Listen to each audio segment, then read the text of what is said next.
And maybe think that I'm just kind of hitching myself to Michael Heiser in his book, and that this is kind of just a new thing that he invented. But the thing to that is that this is not really a new idea in, say, the 21st century. This actually can be traced even back to Jerome. He wrote a commentary on Daniel that ultimately was like the response to the first critic, if you will, to Daniel because of all the prophecies that are in there.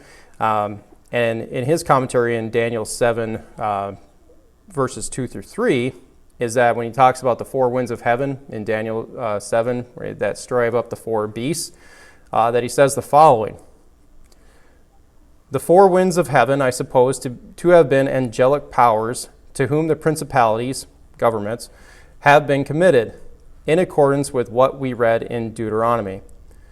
And then Jerome quotes Deuteronomy 32:8 with the angelic wording from the Septuagint, the Greek translation of the Old Testament.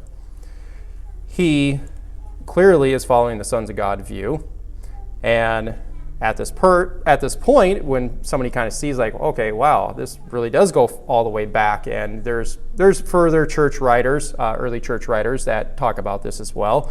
It's kind of like, well, what happened from 400 AD all the way to the present day? Because I'm sure if we took a straw poll within churches, is like, have you ever heard of this?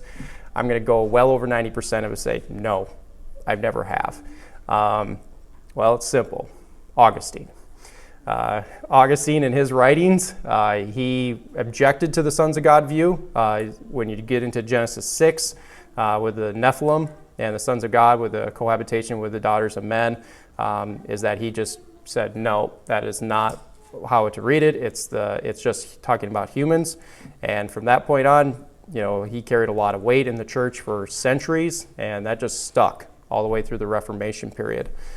And so I think in recent years, this is starting to come back because we're getting more and more evidence that this is the original viewpoint.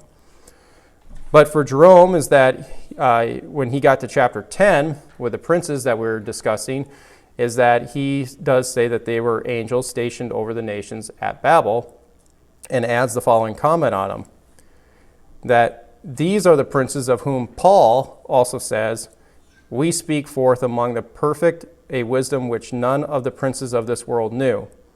For if they had known it, they would have never crucified the Lord of glory." Jerome here is quoting 1 Corinthians 2:8. What Paul and Jerome are saying together here is that the Babel sons of God were behind the scene influencing the Sanhedrin and Pilate to kill Jesus, because they thought if they could kill Jesus, God, is that this would somehow prevent God from judging them and giving them their due punishment.